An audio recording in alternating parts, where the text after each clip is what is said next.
All right, Aftershocks, Tremors, Matt and Chris, we're back with another discussion episode today, where we like to talk about all the ins and outs and get into the minutiae of this crazy thing we call the music business. And on today's episode, we've got a very special guest joining us. He is the director for an outstanding 90s-based documentary that was released in 2019. It's titled Underground Incorporated, The Rise and Fall of Alternative Rock. Joining us from the land down under, we got Mr. Shaun Katz. Shaun, thanks for coming on, buddy. How you doing? Howdy. Thank you for having me. Sure, absolutely, man. Absolutely. Well, Underground Incorporated, the reason why you're here is to talk about this really solid documentary you put out some years back. Like I said, 2019. If anybody wants to get an idea of sort of what went on between post Nirvana and I'd say pre Limp Bizkit, in that area right there, this is definitely right up your alley. It's a very interesting time in rock and metal in that time period. A lot of people consider it, as was mentioned in the movie, it might have been the last physical rock scene really that's been out there. I mean, we'll get into talking all about it, but it's a really great film, Shaun. I mean, there's some names that I haven't heard in years, watching this documentary. So it was really cool to kind of just go back and just, remember that time period of music. I think a great line in the movie, before I ask you a question here, was Dave Windorf when he said, "When creativity meets chaos." That was the 90s and that time period within the music industry. So, I mean, Shaun, what was it that really just gave you, I guess, the impetus to put out a documentary that focused on this particular era in hard rock and metal history? Because this is an interesting era, pros and cons. What gave you sort of the idea to, like, I want to put together a documentary on this time period of music? I was working in a record store probably a few years after this whole kind of thing died down. And I got exposed to all these bands who I'd never heard of before, but my boss was like, "You got to listen to this. You got to check these guys out. They only released one album. It's awesome. It's the greatest thing ever. These guys only released 2 albums. And then this happened and this and that." And I was just doing research because so many of these things he was giving me I liked better than the household names. I thought, why is it like that the same 4 or 5 same bands in this genre are always on the cover of Rolling Stone, yet no one ever talks about Sugartooth or Corrosion of Conformity or Course of Empire or Cop Shoot Cop? Not a band starting to see, apparently. And I just dug deeper and deeper, and then I started to actually meet some of these people who were involved in the doc, and then suddenly one thing led to another, and I was flying from Sydney to the US and flying through about 23 different cities, filming and interviewing all these amazing people that had been the soundtrack to my teen years and 20s and that kind of thing. Okay, very cool. So yeah, how did you go to about, I guess, determining who you wanted to feature in the film? Because the interesting thing about that time period, me and Chris, we were talking about this before we came on here, was, I mean, alternative rock, that name alternative was just so, it's sort of vague and very wide. It's a wide scope. I mean, it almost seemed like in that time period, if a label or a band or manager, whatever have you be, if they didn't really know how to sort of, genreify or categorize their band, it was just like, let's slap the alternative on there and then, call it alternative rock or metal or and then you have, of course, the post stuff, the post grunge and post hardcore and so forth. So, I mean, I guess, how did you decide on who to interview and who to feature in this film, because of all the different, sorts of sounds within that whole alternative realm? Sure. Well, I was completely selfish. I only contacted all the bands that I loved. I basically took my CD or record collection and I basically adapted it into a music documentary. And I have heard some critiques about people saying, "Oh, well, if I had made it, I would have put in this band and that band, and I would have put in these guys." But the thing is, they didn't make it. I made it, and these are the bands that I love. So it is very much a subjective thing, and it was kind of like a museum of all the things that I've loved over the years that I've discovered. So There are some bands I would have liked to have included in it, but you're reaching out to people who you've never met, and only so many of them are going to say yes. And that was how I picked who I wanted to have in the music doc. And what's amazing is it's not like you got small names only. It's not like you just got, the triangle player from 3 Minutes of Better Than Ezra or something. You got like legit, really, like, especially the Helmet guys and stuff like that. I mean, these were legit bands. They're still legit bands. Monster Magnet, legit band, still going. Queens of the Stone Age, legit band, still going. It's fascinating to me that guys that are still doing it and are doing it at a high level were willing to kind of just sit down with you as sort of an unknown. Was that surprising to you? Yeah, well, I'll answer that in a second, but the funniest thing about what you just said is there basically is the triangle player from Better Than Ezra in it, because the drummer who was in Course of Empire now plays drums in Better Than Ezra. Oh, wow. So there you go. So, yeah, look, I was very fortunate. I had done a couple of little things, and I had done a couple of little collaborations with Peter Mengele from Helmet. So when I was able to, show little interview pieces that I already done with him for the film that I was pitching to these people, when I was able to show that and show short films that I'd won awards for and that kind of thing, those awards, and mainly Peter from Helmet, really helped to legitimize what I was trying to do. So that's, I think, what made the people who I contacted more willing to listen to what I had to say. Sure. Now, Shaun, I have always thought this, and tell me if I'm wrong, because you certainly know these bands better than I do. But I've always thought that the main reason that this era of music didn't last very long, that the bands kind of all broke up or, scavenged each other and, didn't hold together like I'll compare it to 80s hair metal, not musically, but the hair metal bands from them, they're still doing it today. They just went on, they just won't shut up. Yeah. They just keep going. But I've always thought that the reason that is because this era of music was not created in a vacuum that could sustain itself. And what I mean by that specifically is you can't write good music like this from a place of wealth or from a place of not being starving and hungry or hungry to make it. It's not the kind of music that a high-end rich people can make. When a lot of these guys made their money, they stopped being good because they didn't know how to write from that place of hunger and despair and anymore. And I've always thought that's what killed this scene, was that, when you heard, even going back a little bit to Nirvana, when you first heard Nirvana, when you heard Bleach or Nevermind or whatever, this was a band that you could tell they were coming from a really dark place. And when you heard In Utero, it was like, all right, now they got a lot of money. Not quite the same, and Smashing Pumpkins, same type of thing. 9 Inch Nails, same type of thing. White Zombie, same type of thing. Helmet, same kind of thing. It just seems like once these guys got successful, it drained away their commitment to what the scene was all about in the first place. Does that make sense? Yeah, absolutely. Look, I mean, I think that if you are creative, you're creative. If you've got the mojo, you've got the mojo. But what I do agree with what you said is that the infrastructure, like, these bands came out from a punk sensibility.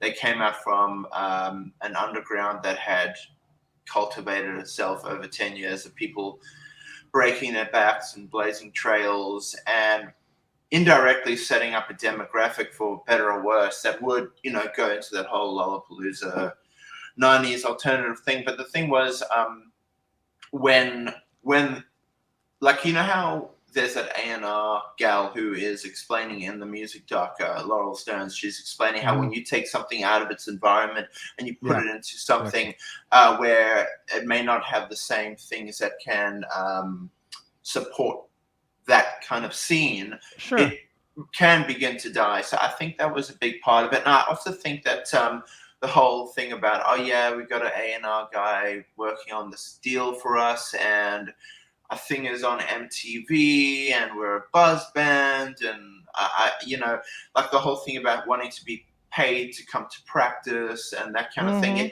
I think the sensibility or the ethic or whatever changed as well, because there was so much money involved. So I think it was a combination of both people now doing it for different reasons, not doing it just because they had to, and also having to take that punk thing and try to fit a square into like a circle, basically, and try to fit it into that commercial music business. And that's my opinion on what I think led to the, I guess the shrinking of, and also was right before the music business began to die as well. So, but I think that those were the main things that contributed. No, I agree. I also think one of the things, and this is just an aesthetics thing, but I think just the success giving them bigger stages to play took away from the scene. I can remember seeing Helmet, especially Helmet, in a club with like 100 people in it, and I mean that was like intense. And then I remember seeing Helmet opening for, I forget who they were opening for, but it was somebody huge. And they're playing, on a giant stage in front of 10,000 people. And they weren't built for that. They were it didn't mesh well. And I think that hurt them, because people that were seeing them for the first time were seeing them in an environment that was not conducive to what they truly did. Yeah, I completely agree with that. Totally. I wish I'd said that, actually. But yeah, like when you are in that small club environment and you've got this tight, woolly energy and everyone's in this close, confined thing, and you're watching something like, Caius or whoever, and then actually Caius is a bad example because they kick ass no matter where they are. But I saw Caius Lives playing in like a little tent, and they were amazing. I saw them playing on a massive stage. They were amazing. Forget Caius, but if you take a thing like Helmet or something more obscure like Steel Pole Bathtub, and you put them into an arena, and people are kind of like, what the fuck is this? You realize while Led Zeppelin played the same part 3 or 4 times over and over, because it doesn't play well. It doesn't. That's why Nirvana was able to break through that, because Nirvana were actually playing, rock songs. They were playing traditional, like down, more than a feeling.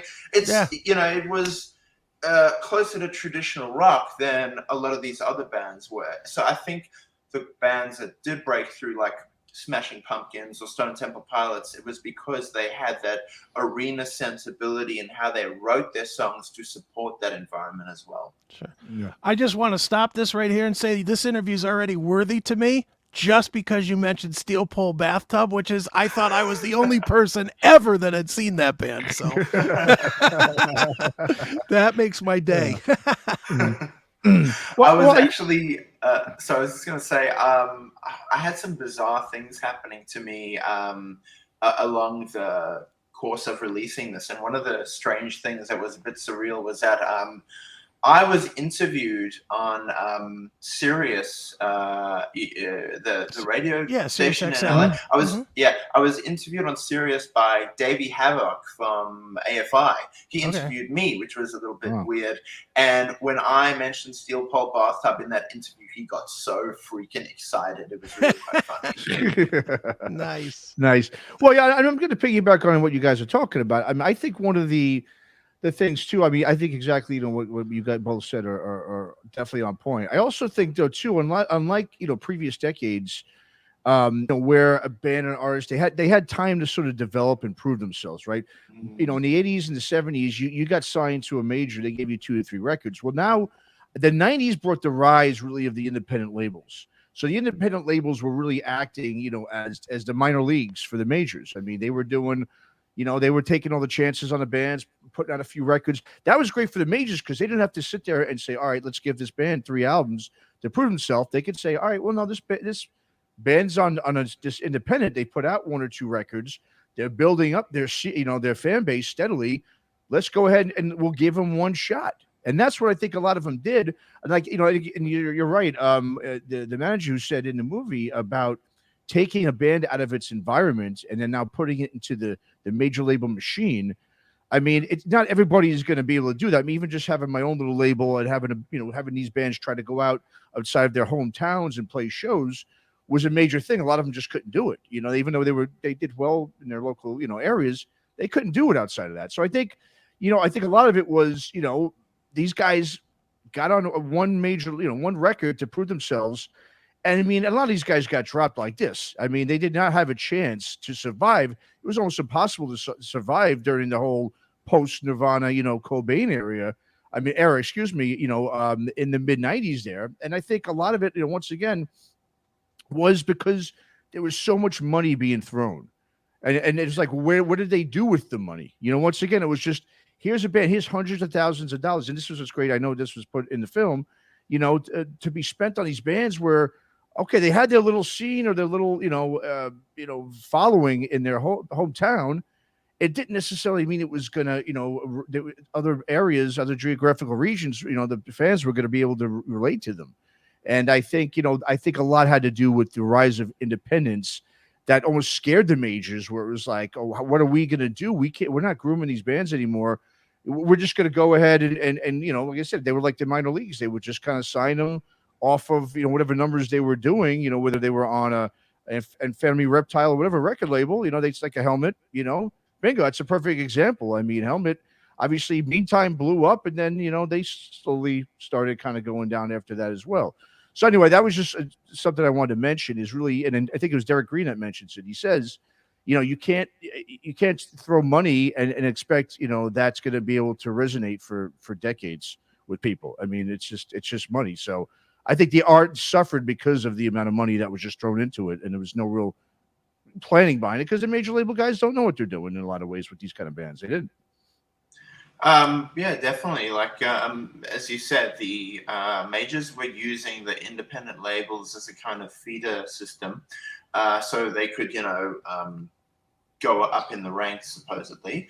But another thing that happened as well was that at a certain point, majors just started signing bands to majors without even having them put out indie records at all to begin with. So, so basically, you had a band like I don't know, what's a really obscure band? For Love Not Lisa.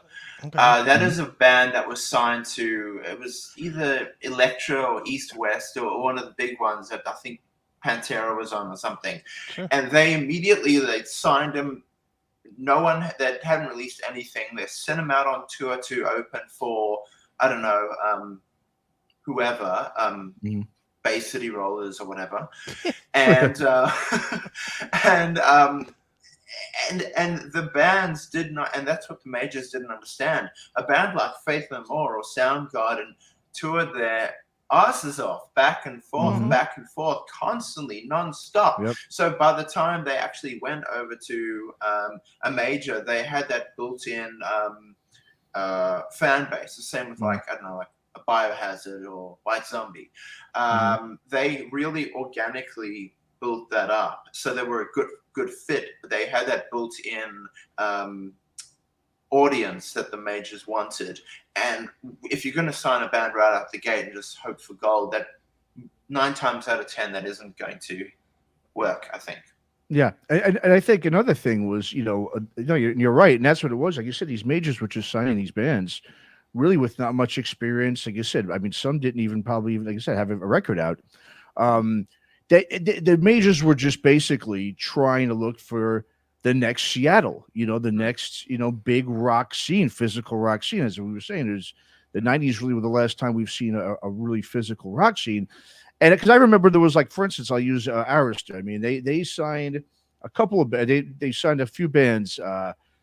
This band called Stick. Okay, they were from here in Lawrence, Kansas. I remember the majors were trying to make Lawrence, Kansas, sort of the new Seattle. I mean, this town in the middle. You had a band like them, Stick. Like I said, signed. I mean, they were different because they had been in a previous band before and kind of had a following in the Midwest here in the United States. But then there was also a band out of there called Paw. I don't know if you guys remember the band Paw. I remember. Oh, yeah. Yeah, they were the same thing. They were from Lawrence, Kansas. There was about 3 bands or so from that scene that they signed, the labels that were just getting these bidding wars over, just to try to think like maybe we could throw this on the wall and Lawrence, Kansas will be the new Seattle. I mean, they tried, obviously they did that, in major cities with New York and LA, of course, like they always do, but they really wanted to go to these different corners of the world to try to find a scene like a Seattle that wasn't really this, maybe more of a mid-major city than a major city. And and I think that was the thing too. It was just and a lot of the guys that were getting involved in signing these bands, like for instance, Arista was L.A. Reid, and they were mostly into like soul and hip hop and so forth. They didn't really sign that many rock bands. I mean, it was very interesting how they really, I think, the downfall was in that period was every major label was just trying to find the next Seattle, trying to find the next Nirvana, Soundgarden, Alice in Chains, and of course that wasn't going to be. It's funny actually because I mean I know that we're all like, yeah, man, we're all punk or whatever, but Right. the thing is, if you were successful, like I mean, that's why I interviewed that guy from Filter, because that was an example of a band that hadn't done a thing, Right. and they were like right out the gate. Yeah. Enormous, like Mhm. selling out arenas before their album even came out. Mhm. So like that guy, something that didn't make the cut of the film was him saying, so we were very spoiled. We didn't have to pay our dues. So the person in the band that makes it, that does have the luck where whatever they're doing fits the mold of whatever's being marketed.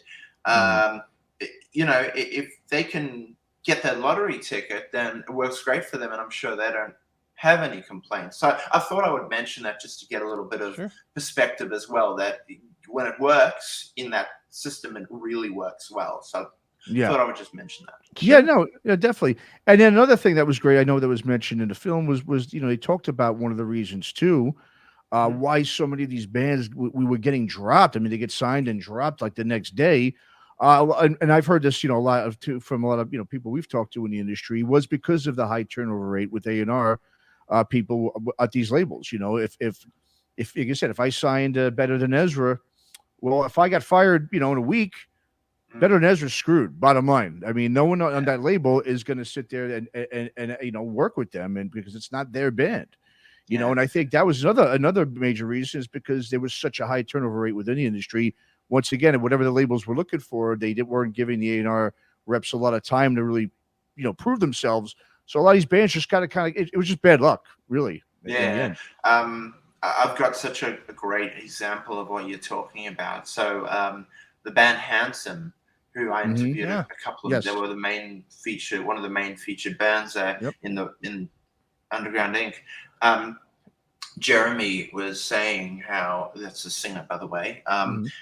He was saying that about a week or two before the album came out, Michael Goldstone announced that he had taken Michael Goldstone was their A&R person, and he represented like Ozzy Osbourne and Pearl Jam and Rage Against the Machine. Like he was the golden boy at Sony. And just a week or two before the album came out, he announced that he had taken a job at DreamWorks and was leaving Sony. So he left that band without any representation. And Jeremy said that he remembers being in Michael's office when he told him this, and he said his heart sank because he thought, we're done. That's it. Who is going to be our champion at this giant behemoth that is Sony? So yeah, that was a really big one as well. Sure. It's interesting. We see it now in today's world.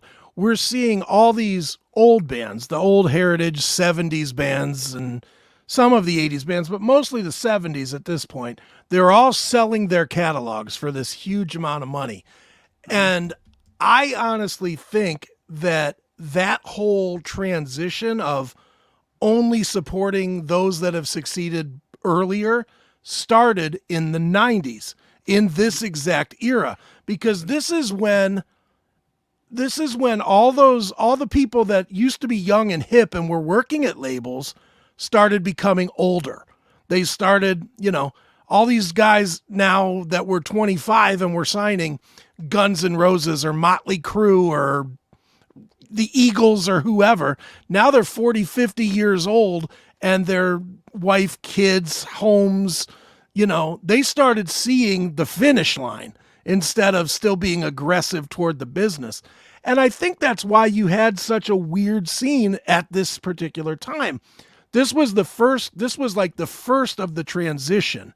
And that's why everything was different. That's why the money was different. That's why the longevity of the bands and giving the bands time to progress was eliminated, because that all cost money. And it was taking money from these guys that were starting to look further down the line at their own careers. And I also think that's why you didn't have a true delineation of what alternative rock was. I don't know about you, but you can't tell me that there's a similarity between 311 and White Zombie. There's just not, but they're put into the same box for some reason. And, I think it's because those guys, as they were aging out at the higher levels of the record industry, didn't care about this stuff anymore. They started thinking about their future, not the industry's future. Do you see that? Yeah, I do. I think that another thing you could say about that is that I think that some of the A&R people who got jobs at record companies were a part of the scene, who understood all these bands and got them and everything like that. But I think a lot of the people who were trying to sign these bands were maybe people who had gotten business majors and were just like, the music was sort of like, how you'll meet someone who they'll hear like Guns N' Roses and they'll hear Soundgarden, and they won't be able to kind of delineate a difference. Sure. It's just loud music to me. Right. You like, it's all that sort of idiomatic music that all sounded the same. So I think that there were a lot of people who worked at majors who maybe fell into that category more than the other version of an A&R guy. Sure. Okay. No, yeah. You're right. And even more to the point, those that had success in the late 80s, well, the label people that, their higher ups were still trusting them into an environment that they didn't know. Well, you're the one that found Guns N' Roses, so whatever you bring me from the 90s must be good too. And it's like, wait a minute. And that didn't work at all because they didn't have the same ear for it. Yeah, but possibly. I guess there's a million reasons why it didn't work. Now, when you were going through interviewing the different band guys, Shaun, were there any that were completely out of the industry, or was everybody that you talked to still active on some level within the industry? A lot of them were out of it. A lot of them that were out of it didn't sort of want to be interviewed, I think. But there were people who had become like, teachers or whatever. But I think most of them were still involved, because if you think about all the people that I had, you got like Walter Schreifels, Jay Robbins, Pepper Keenan, Fishbone. These are all people that are still doing it. God bless them. So most of them are still in it for life. But there were some people who kind of the music industry kind of fell out of them eventually. Yeah, makes sense. Now I'm going to make a reach here based solely on your documentary, not even on a thought that I truly probably believe, but it's just a thought. Do you think that today's stoner rock scene or desert rock scene or whatever we're calling it is the surviving entity of the alternative scene. And, because obviously, like you said, COC, still a band, still very active. Monster Magnet, still a band, still very active. The guys from Monster Magnet have gone on to form Atomic Bitchwax and other bands. Caius, or some version of Caius, some version of John Garcia with any one of the 43 names that he does, still very active. It seems like that scene spawned what is today's desert rock scene. I guess they're all just disciples of the Melvins. There you go. What do you say, Yeah, yeah. So, like, I mean, it's weird because all the, even like, there's like a band from like Greece called 1,000 Mods. I love them. Sure, great Love band. them. Yep. Mm-hmm. Yeah, like, I mean, you get all these bands, and that stoner rock genre does feel like, I mean, you got the post-hardcore stuff, which is a whole other thing entirely. But that stoner rock thing does feel like the last kind of bastion of, true independence in this kind of music. Where I think and no disrespect to the post-hardcore scene, because there's a lot of really, really great post-hardcore bands now, more than ever. But I feel like maybe there's a little bit more of a kind of a fashion thing like going on with the post-hardcore bands. It's like a cool kind of factor where like those stoner rock guys are just like, fuck you, this is my art. And, so I agree with that, but I do think that they would have been doing their own thing one way or another anyway. So yeah. No, I mean, I agree with Christy. I mean, what we're seeing, and of course now bands, they don't like to be called stoner rock or desert rock. It's heavy rock. That's what they always say.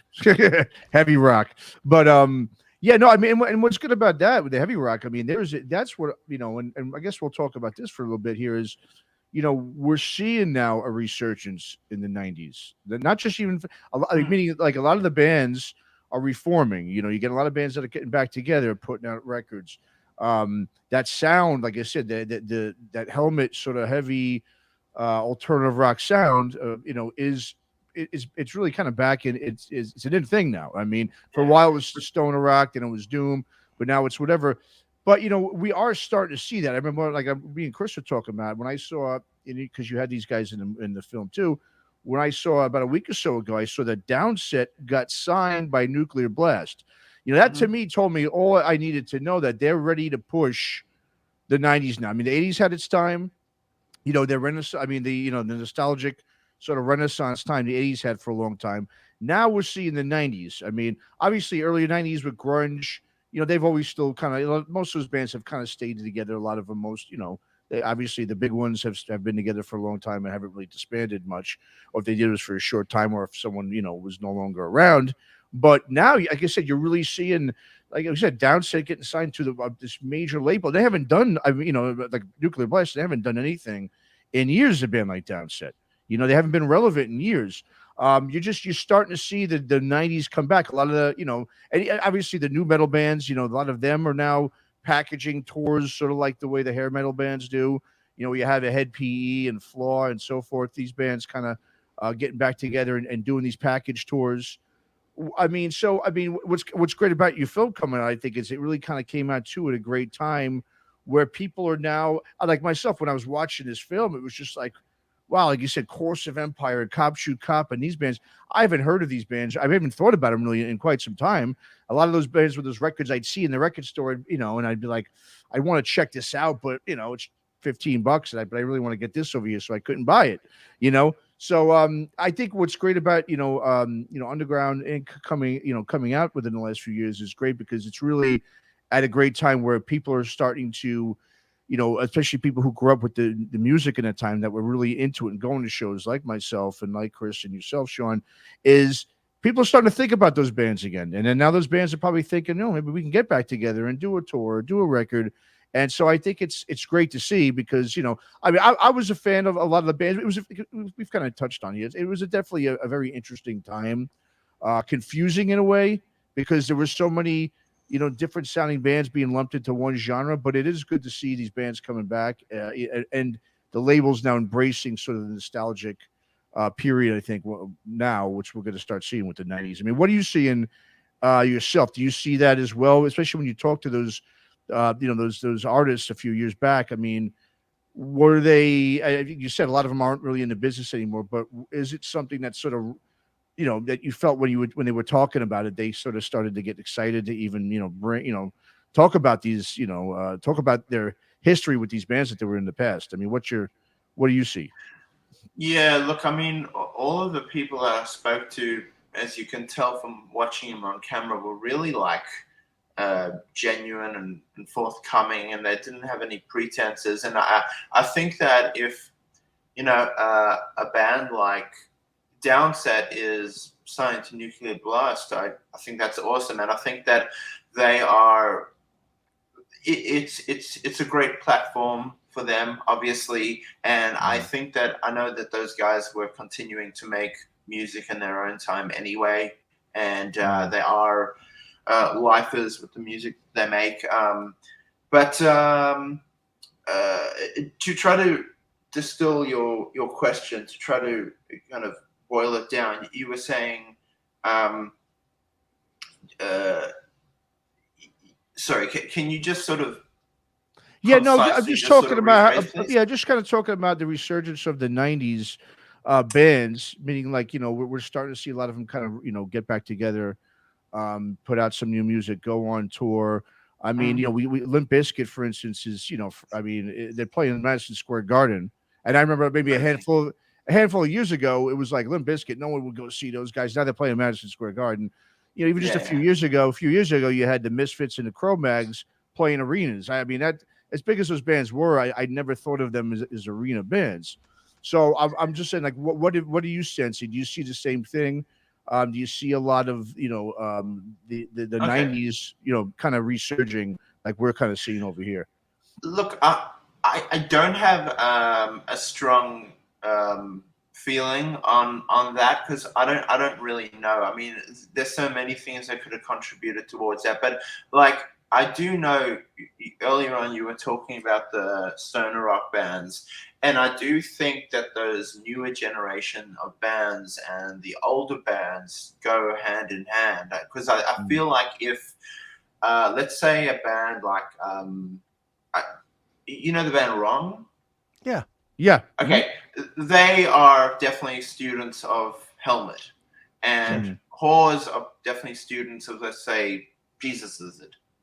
So I think that if a band like that is getting traction, then maybe it kind of there's some sort of snowball effect where there's like that I don't know, but I have a feeling that maybe there is some sort of connection where if younger bands are doing it, then it somehow connects to maybe older bands getting a platform. I really couldn't say. Sure. Shaun, I'm curious. During this time period, during the '90s, did you live in Australia? No, I was born in South Africa. Okay, so you weren't here in the States, though, is what I'm kind of getting to. No, I am a stranger from another town. To quote Jeffrey Lee Pierce, I am, I'm just a wayfaring stranger. I was born in South Africa. I moved to Australia in my teens. I had been to America a number of times, but I would say that my interest in wanting to make this, I didn't grow up in a scene or anything like that. Sure. I just heard the recordings, and they just spoke to me in that kind of a way where I wanted to make something that celebrated these bands, and I wanted to make something where by the end of it, by the time they were finished watching Underground Inc., they wanted to go and hunt out, like, if someone had never heard of Clutch or if someone had never heard of Sugartooth, they would go out and want to look for these bands. So that's what I set in mind to do. It's just knowing that, though, it's fascinating to me that the bands that you're most drawn to are bands that you probably didn't see, because those bands weren't big enough to travel to South Africa or to certainly to Australia. I mean, I work with a lot of bands, and believe me, that trip to Australia is reserved for only the guys that are making big money. You know, it's just fascinating that you chose a style that was so built on the live setting, and yet you probably didn't experience it to get that magnetism to draw you to it. Yeah, and ironically, it's all because of the fact that these bands got on major labels that I ended up discovering them. So that was probably one of the other upsides to all of this, is that a lot of bands that maybe wouldn't have been able to make those big sounding albums, or maybe bands that were a little bit too commercial for an indie, in that sort of in between space, got to make really great albums. So yeah, it's I do think about what you were just saying there, Chris. It's definitely not lost on me. It's definitely it's a cool factor about a cool movie, and I'll tell you straight up, Shaun, I don't love all those bands, and I went back, I watched the movie, and I went back, and I still don't love all those bands. I did try to like Clutch is one I just don't get. Oh man, I know I'm the one guy that just doesn't get Clutch, but I can't deal with Neil's voice. I'm sorry, I can't. But you can't love everything. Well, that's it. Love everything. And I mean, but there are bands. I will say though, I went back and listened to the Handsome record and was like, wow, this really was pretty fucking good. It's like, it's I mean, so there are, and I think that's what's best about your movie is you really didn't quantify any of it and just say, well, these are the great bands. You just were like, well, these are the bands that I talked to, and you left it open, like you said. Go find out for yourself if you like Sugartooth. Go find out for yourself if you like Helmet or Clutch or whatever. And I think that's probably the best draw to your movie is it reminds people of a time that they maybe didn't investigate fully, and it brings them to do that. No? Yeah, sorry, I'm just turning away a call. Yeah, man. I mean, look, shit. Like, you're not gonna like everything, and I get that maybe someone might see the band and go, "Oh, they suck. This film sucks because that band is in it or whatever." But it's just what I like, and I'm happy with what I made, and I think that if you end up being interested in just a couple of these bands, that's the goal that I set out to do. So yeah,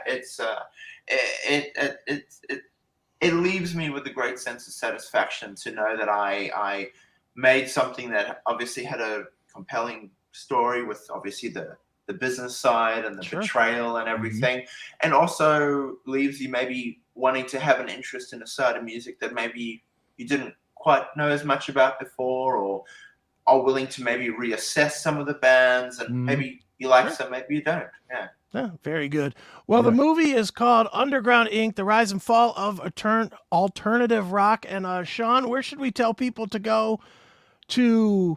Obviously, here in the States, they can go to Tubi and watch it, but where else should we tell people to be looking for the movie to check it out and maybe even, do the thing that people don't do anymore and actually buy it? Well, actually, if you go to, I keep forgetting my own URL, go figure. Okay, if you go to undergroundinkfilm.com, sorry. Okay, if you go to undergroundinkfilm.com, you'll be able to find a page on there that has a listing for all the places you can find it. If you want to get it on DVD, there are some listings for some stores that are selling it.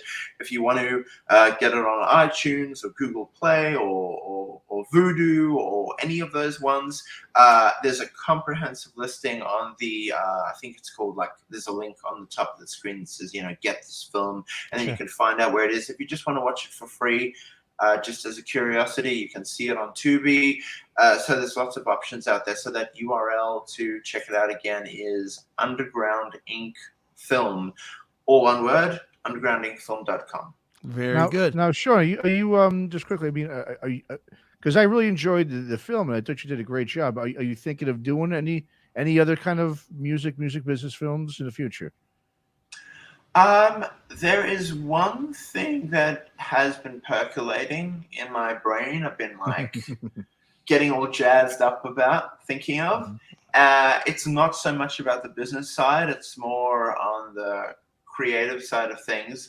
I swore that I would never want to do a documentary again after making this. I did want to make a horror film as well. But there's one documentary and one horror film that I've got like in the creative tank, and it's just sort of swirling around, waiting for it all to come together. So that's currently what I'm where my head is at the moment. So was the experience of doing this, was it that grueling? I mean, we hear a lot about, we know people, we're good friends with people who have done documentaries, and it's obviously people just think, oh, you turn on a camera, you interview them, you do some editing, and you got a documentary. But no, if you're going to do it the right way, like you did, it's kind of a grueling process, is it not? Look, it is. I think the reason why I say that is because I didn't have an editor helping me until years into me trying to go through. Let's say I filmed about 90 to 100 hours of footage. It took me several years to get little scenes down. And then by the time JB came on board, who was just a lifeline when he came on and helped with the animation and everything like that, and the editing and making a concise story and the structure. When he was helping with that, it was already several years in, and then the whole distribution thing is another several years. And there's a lot of things that can kind of dampen your spirit, and you have to keep kind of reminding yourself what it was that made you fall in love with wanting to do it in the first place a lot of the time. So that's probably why you hear that kind of thing, because it's a lot of very introspective time where you're kind of banging your head against the wall for years wondering, is this going to come together or not? So that's a little bit of the process.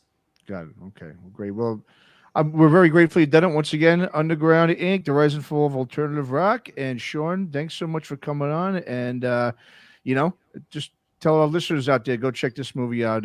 You won't be disappointed. Even if you don't necessarily have to like the music. Bottom line, it's just a great film to explain a time of music where I think, like you said, he's either forgotten or people just don't know much about, because it was sandwiched between, like I always said, the grunge and the new metal. So it's sort of a lost time period. So it's good to see someone put together a film like this. So thanks again, Shaun. We appreciate it. Thank you so much. And I don't want to end on a negative note because I've got pretty like a downer there. Can I just say one quick thing? Sure. I know you've got to wrap up. I just wanted to say that the bands that are featured in the film have got so much heart. Even if you are maybe more into bands that are more popular or something, watch the film and give these bands a try, because you will get so much out of these bands and their music, and the places that it'll take you to and the discoveries that you'll make just by listening to them will be worth it alone, because they changed my life, and there are going to be some people out there who they have the same effect on. So that's all I'll say. Absolutely. Cool. Great. Awesome. Yeah. All right.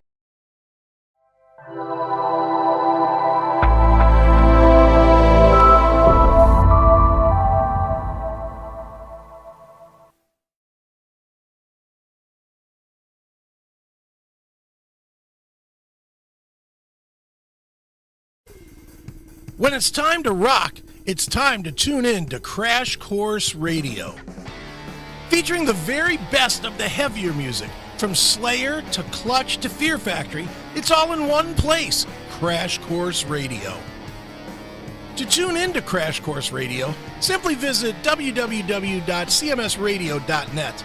You can also tune in on the CMS Network app by opening the app, clicking the musical notes at the top right corner, and selecting Crash Course Radio from our stations. All the best heavy music is there, so you should be too. Ditch the commercial radio and make Crash Course Radio your everyday station.